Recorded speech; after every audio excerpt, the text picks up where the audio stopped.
How's it growing? I'm Johnny. I'm here with the living legend himself, Charles Frohman. Charles is a libertarian yogi, and he is a longtime health freedom advocate. And he's been doing the good work, getting the word out on his podcast. Welcome, Charles. Thank you for joining me. How you doing today? Thanks, Johnny.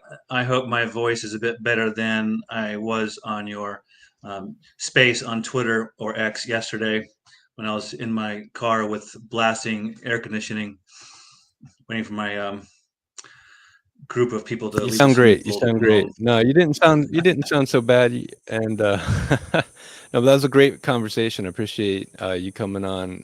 So many challenges we're up against, so it's hard to know where to start, isn't it?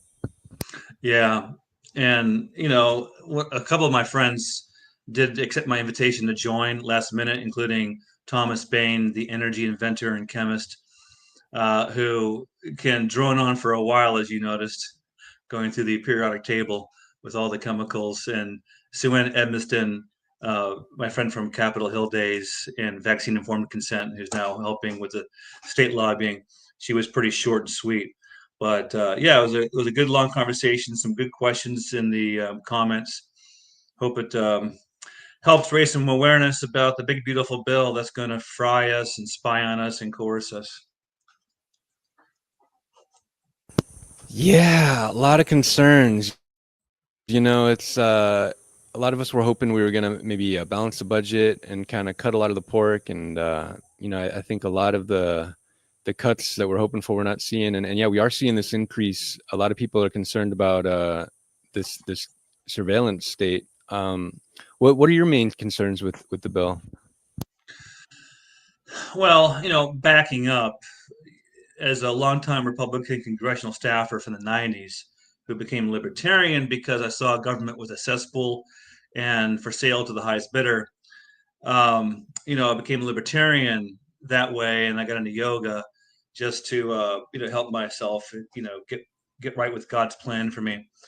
Um, I have liked the whole Trump phenomena, just sort of from a bull in the china shop dynamic. I like the chaos. I think the cognitive dissonance is necessary given the tyranny and Orwellian dynamic we've suffered during the pandemic. And then the bipartisan globalist enabling for decades before then. So I'm sticking with Trump just because of the chaos, even though it's two steps forward, one step back, or one step forward and two steps back.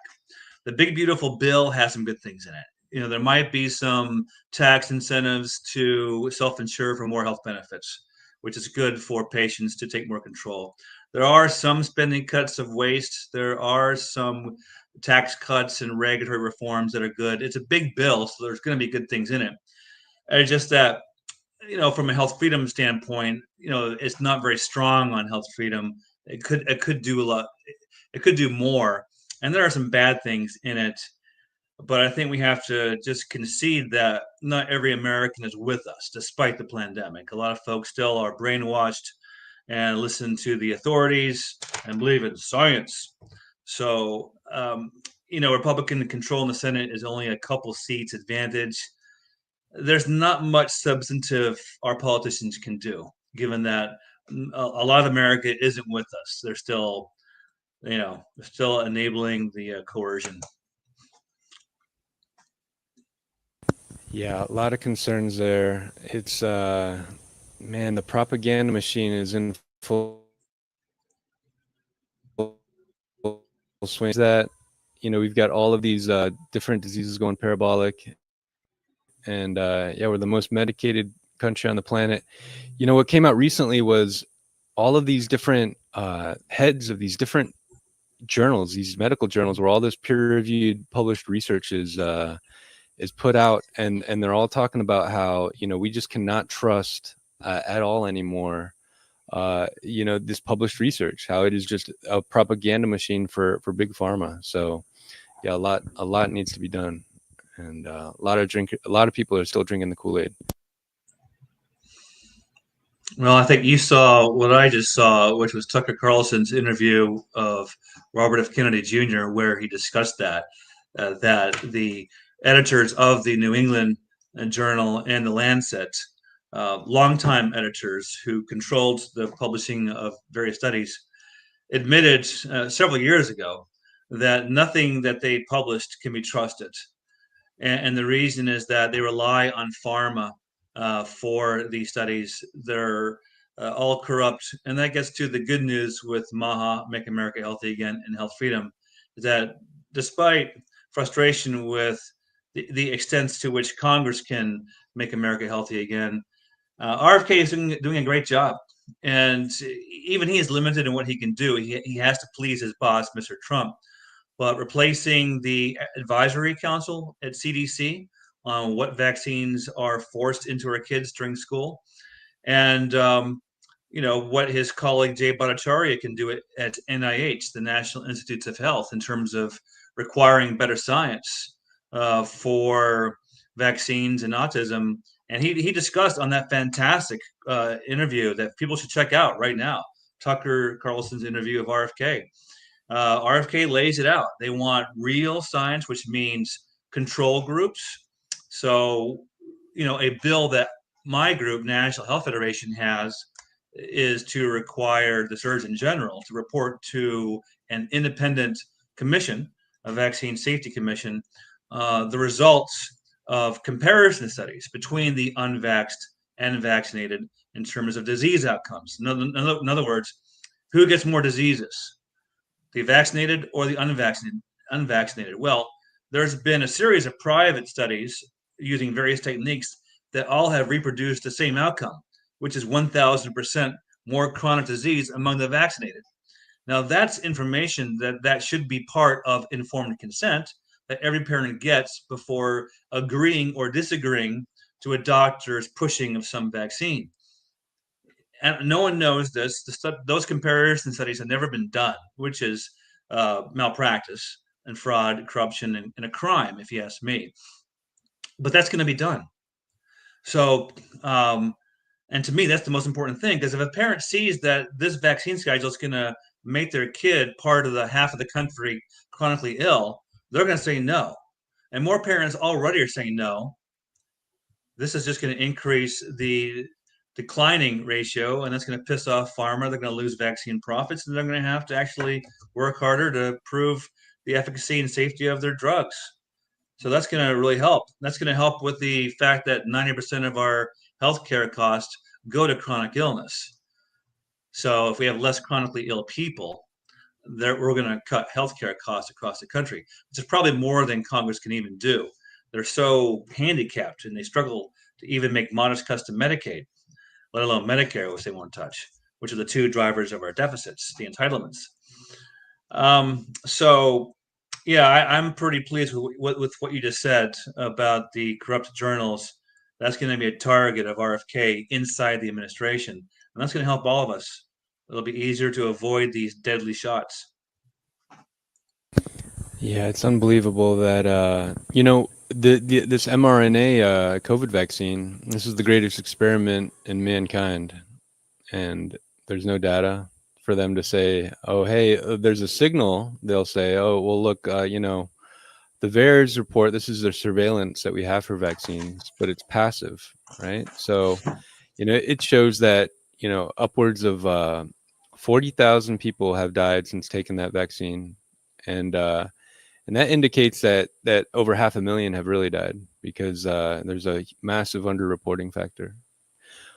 But then they'll say, "Oh, well, that was a passive reporting system, and we can't trust in it. It wasn't, rigorous science." It's like, well, what's the excuse for not doing the rigorous science? You guys just did a first in a new paradigm of technology, this mRNA injection or air quote vaccine, and you didn't do surveillance. You didn't do proper studies. You didn't have two cohorts you were following to really crunch the numbers on. This is unbelievable. So Yeah, and the gene mutilating vaccination, which is what I call it. People like to say gene modifying.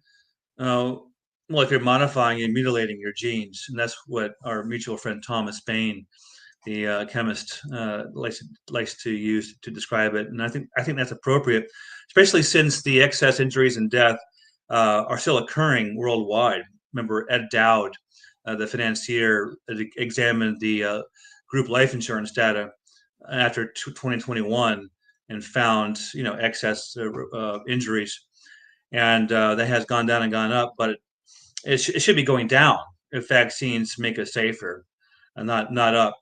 And we see the reports from the frontline doctors looking at the science honestly that their colleagues are still seeing blood clots, heart issues, cancers, all kinds of chronic illness. I think the tsunami is really going to put a stressor on the overall healthcare system, and there's got to be more disclosure on what's going on there. That's a mystery to me. Why isn't that more discussed? And the gene mutilating technology for vaccines is used not just on animals, but also on pigs. There's wide reporting that the pork you're eating is already mutilated gene wise by animal vaccination on the farms, and soon the birds, the chickens, and the cows. There was a bill in Missouri to ban or disclose mRNA injections when they occur with the meat you're going to eat. So I think, as someone like you, who's an expert on clean food and clean living, that's something to continue watching out for. Is the extent to which the farmers are goaded to using this dangerous technology to avoid diseases for their animals. On the problem with the surveillance of vaccine injuries, the VAERS system, also in that Tucker Carlson interview of RFK, he mentioned a different monitoring system, the V Safe system, I think, that works with HMOs. He says that data is better for the studies that are going to occur from now until September to determine whether vaccines are safe or not. So I think there is reform coming with the vaccine safety monitoring systems that RFK has access to.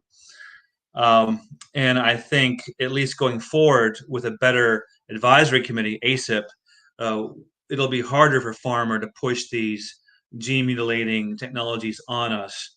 It won't be impossible, but I think indirectly we're in a better place than we were to protect ourselves from these Orwellian healthcare interventions. Yeah, one step at a time. There's so much entrenched interests.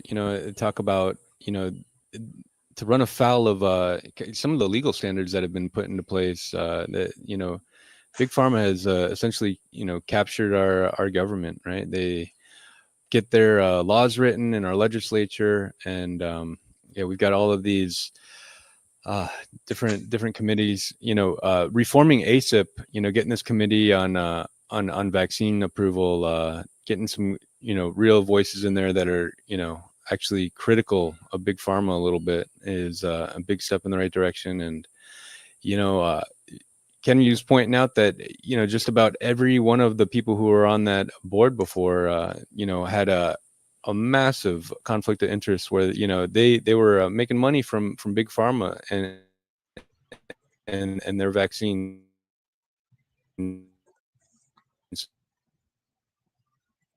So and ethics. We understand the conflict of interests. So why are we allowing to let this happen when it comes to something as important, as our well-being? So Yeah, and you cut out a little bit there, Johnny. Um, Wherever you are in that lush jungle setting behind you. I'm not sure how much you want to disclose your location. They had drones, so watch out. But yeah, I think most people who are honest and actually look at facts know how corrupt ACIP was, the advisory committee. Um, and I think it was fantastic how RFK named names, especially Paul Offit, one of the great demons of our modern age, where no vaccine. He has no problem injecting the number of vaccines into a baby. I think that was his infamous saying that just shocked people who think. But not every new ACIP member is as anti-vax as pharma wants us to think. Robert Malone was an early inventor of gene modifying vaccination techniques. And I think there's a clip of him on X touting a new technology for vaccination. So I don't think the pharma talking points hold water. But I think overall, at least they're going to not be a rubber stamp. There's going to be honest meetings, honest conversations, and and the more pharma squawks about it, I think we know we're over the target. So it's a good thing. But more needs to be done. These poor parents in Massachusetts are about to lose their religious vaccine exemption, joining a few other states where you can't escape vaccination if you want to use the public schools.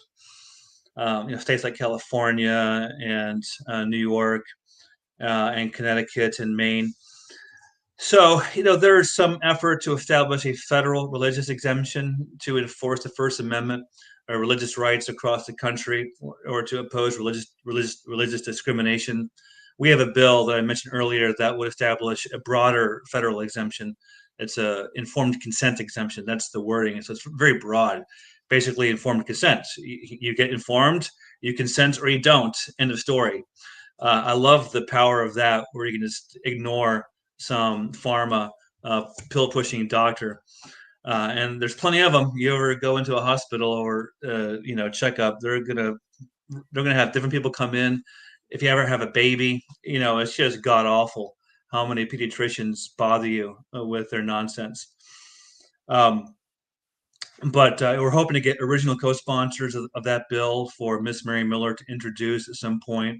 It's a national informed consent exemption bill. Paul Gosar, the dentist congressman from Arizona, has a bill to reapply liability on the pharma for vaccine injuries. Chip Roy has a more narrow bill just to make mRNA manufacturers liable for their injuries. I would take either. Either is a camel's nose under the tent. It's we have to reverse the 1986 law that immunized pharma for the reign of terror they have laid on so many families, inventing lies like SIDS, sudden infant death syndrome, which coincidentally, according to studies, occurs so close to the time of vaccination. There can't be a connection. There's got to be a coincidence. Jailing these poor parents for crimes committed by pharma and their doctors, um, or these Karens who have MD degrees calling CPS on parents who think to themselves and decline a dangerous vaccination that's going to give their kid chronic disease or autism. There's a lot of things we need to work on. It's a pretty horrific situation right now. Better than it was. Thank goodness we have RFK there and Trump. Yeah, we're up against a lot of challenges. You're so great about, ringing the bell on some of the EMF dangers that we're up against. We see, of course, in so many different countries, they're not allowing, 5G to be rolled out. I really don't understand what the point of 5G is, because all over the world, you go with 4G, you can be out in the middle of nowhere. You can stream an HD video. And what do you need more bandwidth than that for? So, we're seeing it rolled out. They're putting these towers up, all over. The radar or the frequency, it doesn't go as far, so they got to use more of them, and they're putting it right next to schools, right next to people's houses, and collapsing those property values. And so I appreciate your work on that. What were some of the concerns that you have about that are in the big beautiful bill there? Well, as I mentioned in yesterday's X Space, conservatives, as good as they are on Maha overall, um, no one's perfect, and they certainly are on the pollution of our air. Uh, as I put it, there's two pollution vectors in the air: the electromagnetic radiation, and then the geoengineering. There hasn't been a COVID catastrophe to make conservatives care about the dangers of EMR, electromagnetic radiation. So for 2 years, every week we've had a Zoom with some congressional staffer educating them on the science and the danger of what they're doing. What they're doing is they're carrying the water of telecommunications as part of the big tech industry that is the second most powerful donor to the political class, the top being healthcare. And what telecom wants is the Internet of Things to monetize our data. And they say they need 5G for the business to business or device to device communication. The sensors in our appliances, our refrigerators, our TVs, our dishwashers, throughout our cars. There's so many articles now about being fried in your car and people trying to buy cars made before the year 2000, which excites me as a conversation. How can we help grow the market of pre 2000 cars, rehabbing them so they're useful for the growing number of people who think for themselves and realize they're getting fried in modern vehicles? But and they don't want to let you rely on your copper phone line for internet, let alone your cable you've had connected to your house for years. And they're not really happy, telecom that is, about the fiber optic glass coming through wires to your house. It's called the last mile. Because once you lay a cable in a ditch or hang it on a telephone line, it lasts half a century. And telecom, like every industry, wants to make money on obsolescence, retiring older models to force you to spend money to upgrade. So from the 4G phone to the 5G phone, you can't get a 3G phone anymore, even though they work perfectly fine. And instead of giving you a fiber to your home, they want to put these dense towers you mentioned, these small 5G cells on every other street lamp in your neighborhoods, so that they can use this new technology that does require a more dense array of antennas. It requires more power, and it's making us sick, and it's not needed, like you said.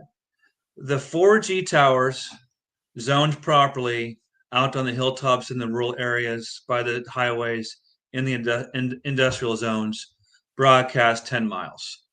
So you can do a grid of 4G towers and make sure everyone, like you said, can download. Not everyone can download right now. Maybe they don't have enough 4G towers. But what you can do, and this is important for politics, is that if you're a distressed hiker or sportsman in a rural area, your modern iPhone can at least text 911. So last Congress, they passed a parks bill with several sections to carpet our forest with 5G antennas, with the excuse that we needed this 5G capability and dense array to rescue distressed hikers and hunters. And we rebutted, no, your modern iPhone can text 911 wherever you are nationwide. We disagree with that justification. We lost. And so it's really sad because most people who think go to their parks to hike and bike to escape digitalization. We have doctors prescribing grounding to veterans for their post-traumatic stress syndrome, to ground, get out in the forest, go take a hike. And we have actually a third of the country already sensitive to EMR, up to 5% seriously, maybe 1% disabled by it. Those people are as injured as a autism vaccine injured child in some cases. Not as totally incapacitated as an autism kid, but they are so injured by the wireless that they can't be in a neighborhood or a building with smart meters and routers, and everyone's got a cell phone, and there are nearby cell towers, let alone 5G small cells. They go and live in their cars. They drive their cars to parks. They go get tents in the parks like homeless people. Hard to believe that I've met these people, and they're a small number, but now they can't even seek escape in the parks because of that law. And now in the big beautiful bill, they have what's called spectrum auctions, where frequencies used now by the Pentagon to launch missiles or satellites are going to lose some of those spectrums frequencies to the private industry. And when AT&T, T-Mobile, or Verizon buys a band of spectrum, they're going to use a preempting lock section called 6409 to load new antennas on existing cell towers. Now, you may have tried as a property owner to work with your local county official to zone towers far from your neighborhoods, kids' classrooms or parks. But if your city councilmen, intimidated as they are by the threat of lawsuit to not fight these tower applications, they're not going to fight preemption under 6409 to add new antennas onto an already existing cell tower. So your property values, like you said, are going to go down even more. The average study shows 20% hit on a house too close to a cell tower.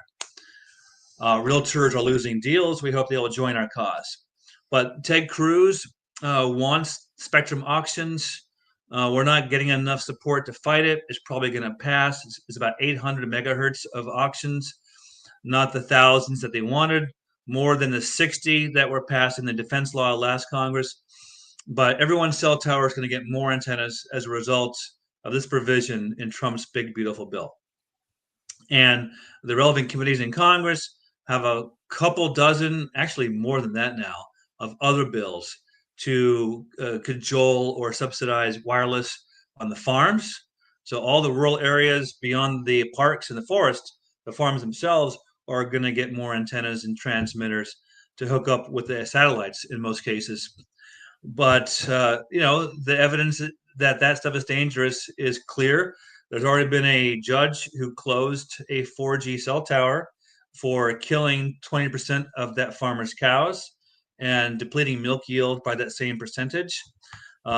Swiss farmers have reported blindness among calves located too close to a cell tower. Staffers have told me about self-harming cows in Wisconsin, dairy country, where there are studies of wireless radiation depletion of the soil biome, and that's going to hurt all of us. That's definitely a concern you should have as being part of the healthy food industry. So that's next. That's going to come in the giant farm bill. So folks need to, if you're into health freedom, you need to join our semi-monthly calls where you learn about the harms of wireless radiation and our counteroffer. The counteroffer is a wired connection to everyone's home. We're not going to stop cell phones. Everyone has cell phones, even those of us who fight the telecom industry. But we know how to mitigate the danger by putting the cell phone in airplane mode when it's in our pocket, to turn it off at night, to turn off the router at night. And when it comes to neighborhoods, we've already paid a surcharge on our landline phone bills for a wired connection to everyone's home. 10 years of surcharges stolen by telecom and diverted to their wireless schemes. There was a lawsuit about it. The attorneys general in every state are green lighted by that court decision to investigate why that didn't happen. So we've already paid for a wired, safe, fast, reliable, secure connection. So we shouldn't have this discussion. There shouldn't be antennas in our neighborhoods or by our kids' classrooms or local parks. We've paid for the wired connection already. Local communities establish their own wired networks like Chattanooga, Indian tribes, co-ops. They easily could expand into surrounding rural areas. And when the local government owns the wired network, they can lease access to private companies and make money and cut costs for kids, for families with school-age kids. There's a easy, smart, fast, reliable, secure way to link everyone. And in the rural areas, every home could have that wired connection too. Telecom lies that it's cheaper to connect remote homes with a fixed wireless rather than a wired connection. That's true only in the short run. Studies show, the Benton study, the top economist, that after 3 decades, it's a wash. The short-term savings of wireless are lost because the fact that antennas last only 5 years. The lifespan is short. The obsolescence built into the marketing model, which requires upgrades. And it's apples to oranges. A wired connection is not reliable. It collapses during emergencies like hurricanes or fires. During recent fires out west, the only people that could call 911 were those with a landline. So you want, if you're going to have taxpayer expenditures of infrastructure, you want it to have resiliency and last a long time. You don't want it to be, a 5 or 10 year investment, then you got to replace it. So that talking point is a lie. Wireless is not cheaper for the remote rural households, which is their biggest talking point to justify all these bills. So we have the science, the FCC's claim of adequacy of its old wireless radiation exposure limits from 1996 were thrown out by a DC appeals court. The FDA studies through the National Toxicology Program found clear evidence of cancer, the highest level of evidence. FDA ignored that result. EPA was about to study long-term care exposures back in the 90s and was defunded suspiciously. We have whistleblower evidence from T-Mobile and Swisscom showing cancer and that the effects are biological, not just thermal. That's another industry talking point that if your radiation doesn't heat your skin, it's not dangerous. That is a bollocks argument. The harm is biological, which means you can't feel it. And all the evidence shows that. There are tens of thousands of studies of the wireless radiation harm. And when it's not industry funded, 80% of the studies find harm. The science is settled, if you can say that. And I don't like that phrase, but we have enough science to say that we deserve informed consent. We deserve the right to be able to cooperate as a property owner with our local officials to zone towers far from our bedrooms, classrooms, and parks. That's all we're asking for is our informed consent rights. The same with vaccines. Informed consent, right? That's the Nuremberg Code, right? That's bare basics. This is our human rights, and to me, this is just another example of these are international corporations that are serial criminals. They're profiteers. They're hell bent on profits. Um, they're really imperialists because they're coming into our countries and taking away our constitutional rights to hold them accountable. They're getting the rule of law suspended. They're getting these liability shields, these licenses to kill. We've seen this with vaccines. They're going after it with pesticides now, and this is something that already exists for 5G towers. Is that right?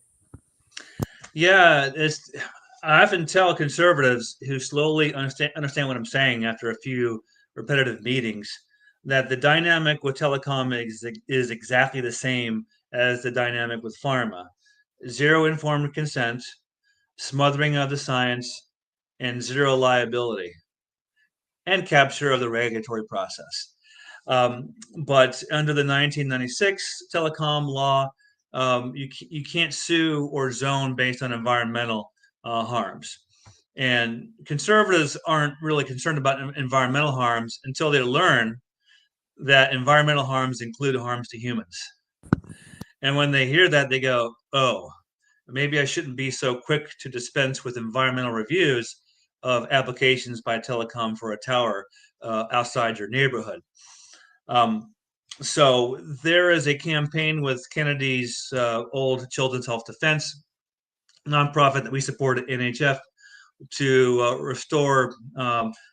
It's called 704 No More because it's Section 704 that bars limits on towers for environmental reasons, which again include harm to humans.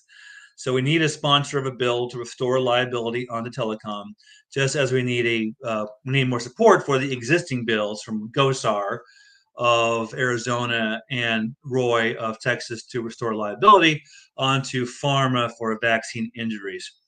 And just as we need in one of your pet issues, pesticides, to get states to resist biotech's funding and donations to immunize themselves from pesticide harm liability. So liability is a big part of MAHA. It's just unbelievable. The point of government. I love this libertarian idea that it needs to be just big enough to protect us one from the other, and they're failing at this very basic core thing, and they're failing us in the worst ways, where the most powerful, the most dangerous entities doing the most harm are getting to escape this entirely, and we already see where there is liability. they just go ahead anyways, right? We've seen what big pharma's done this way, big agriculture. The fines are never more than a fraction of their profits. How much worse, will they act, when they have complete lack of immunity? We've seen this with the childhood vaccine schedule, or I like how Dr. Sherry Tenpenny is calling it the childhood poisoning schedule. It's gone from 3 shots before '86, when there was not this license to kill for big pharma, to now it's gone up 5x, to, depending on how you look at it, getting upwards of 20 shots over 70 to 90 different doses and applications of these vaccines. So yeah, unbelievable. And you know, we see the outcomes. We see where we are ramping up these vaccines, where we're ramping up these pesticides in America more than any other country. We're seeing the health outcomes. We're now living 6 and 7 years less than our Western European counterparts, where just 30 years ago we were living just as long as they were. So what's the difference? Well, we know what it is. We're letting these big industry interests run roughshod over our wellness and our freedoms. So Yeah, I think if you compare, for example, the Monsanto legal trouble with pharma vaccine manufacturers, I think your point is interesting. That I think you're implying that despite the multi-million dollar settlements or court rulings against these insecticide and pesticide manufacturers, um, that they're still running roughshod over our health. And I don't know if I don't know enough about that, so I'm sure you'll comment. But certainly, your point is apt when it comes to vaccines. That when pharma escaped liability for vaccine harms in 1986 and then subsequent court rulings, um, yeah, the schedule exploded, and you described it correctly. It was just a few when we were kids, and now it's more than a dozen with multiple doses. So the number of times you're jabbed does approach 60, 70, and 90. I think in the Kennedy interview with Tucker Carlson, he said you got to include the shots the mother takes when they're pregnant now, because that goes to the baby. So yeah, it depends how you define it, but it's too many, and none of the shots have been studied with inert placebos. The whole schedule together has never been studied. What does that level of toxicity do? The science is pathetic, whether it's vaccines or wireless. Uh, they're either hiding the science or they're not doing it. As far as the number of shots and pesticides making us sick and shortening our lifespan, that gets to a different side of MAHA that I talk about, but which most MAHA people don't, and that's health payment reform, patient empowerment. How can we make all these chronically ill people, and in the West, it's over half of us, right? Become better patients to fix themselves and to become more educated, and maybe to help us on the advocacy. And so I do sell an Obamacare alternative that makes you into a cash patient. And when you're shopping on price, you are also then shopping on actual choices of treatment, which educates you on alternatives to pharma. And that gets you into a naturopath or a chiropractor or a functional doctor or acupuncture, colonics, physical therapy, yoga, all kinds of alternative treatments, because you have this hard to treat disease that's immune to any kind of pill that the allopath mainstream doctor says will help you. It might suppress symptoms for a bit, but once your suppression is over, the flare up comes back with a vengeance. Thinking of like Humira, this expensive injection that dermatologists give for psoriasis.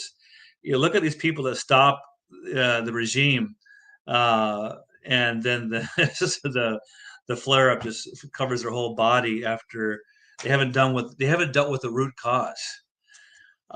So I'm hoping that as COVID has awakened people to pharma corruption, and we hopefully expand that corruption awareness to other industries, whether it's the biotech, big ag, big food, and big tech, that we get patients shopping better for their own health care and to help grow this industry of doctors who are becoming more integrated, offering more natural treatments or discovering food as medicine, your area, Johnny.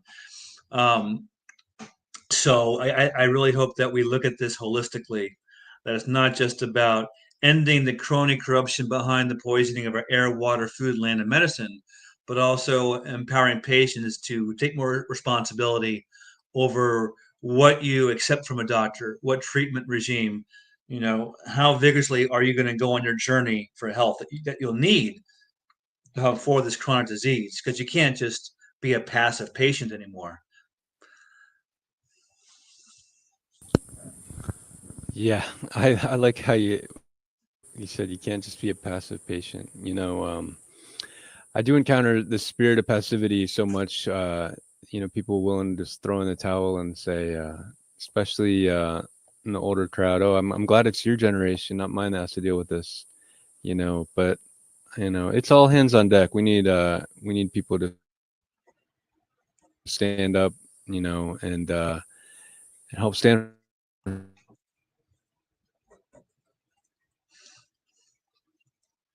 for our rights, stand for our should ever give up.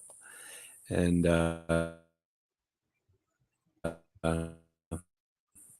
how's the old poem go? You know, uh, our challenges, they also give us wisdom, right? They give us direction and they make us stronger. So this is the best thing that we can do for all of us is standing up some of these giant threats we face. So yeah, I appreciate so much your work on this, Charles. You've been doing it for a long time. Um, is there anything else that you want to touch on today? Sure. So, I have a Substack. Um, I could actually just show it real quick here so folks can take a gander at something I wrote about the big, beautiful bill. And let's see if folks see this. Do you see that, Johnny? I want to share it. You can find it at Substack at Charles Frohman. Charles D. Frohman here. I want to show this banner. So I'm sharing my Here we screen. Are you seeing it, go. Johnny? You're breaking up, Johnny, a lot, but It's can you hear taking me? just a second to show up. Am I sharing? I'll Yeah, it's stop showing share. now. Now we can see it there. Are you seeing this, Johnny? My Substack page? Yep, it's showing. Can you see it? Yep.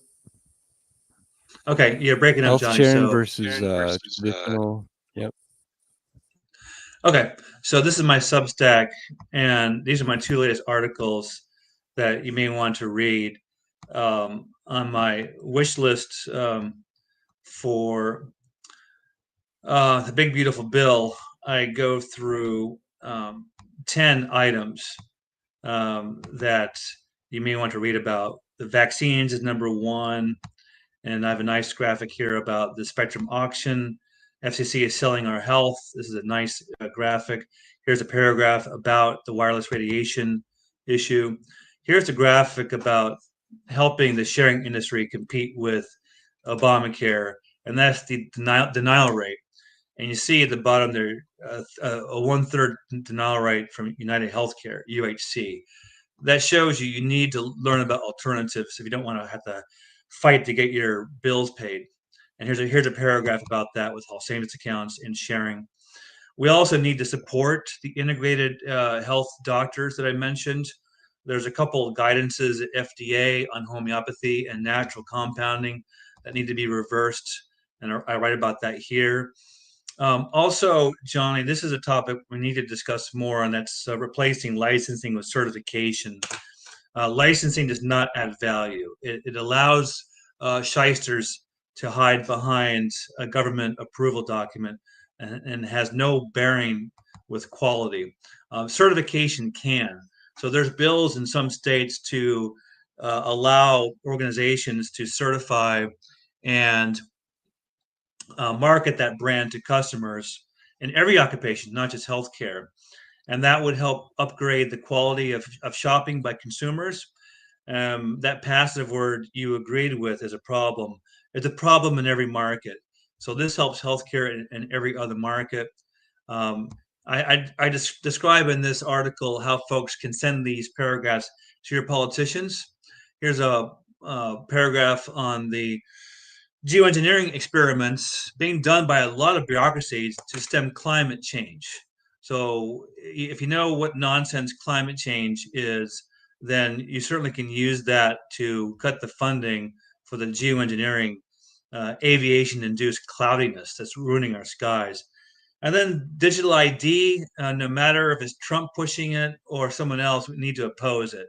That goes for patient ID, real ID, don't fall for that trap. And then at the bottom, I explain how to get more involved with our organization and to attend a conference in DC next month.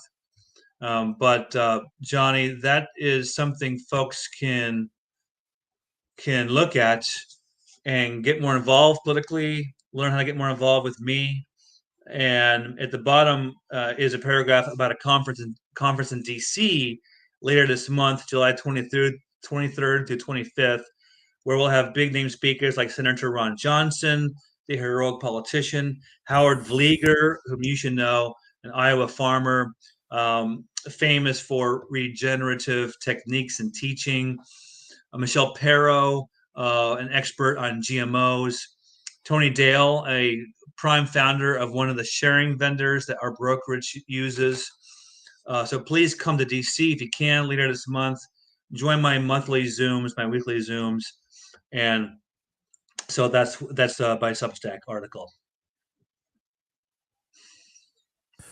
That's super great. Yeah, Charles, I cannot believe United Healthcare turning down 33% of claims. Can you imagine? You got health insurance you're paying for 30 years, and then when you need it's not there. When you need it the most, they're just turning you down. And I hear they're not even getting reviewed by real people. It's just an algorithm. They're probably turning down people that they feel like can't stand up for themselves and give them grief over it, right? So that's just Yeah, and that's kind of built, this and that's fiduciary built duty to into the shareholders.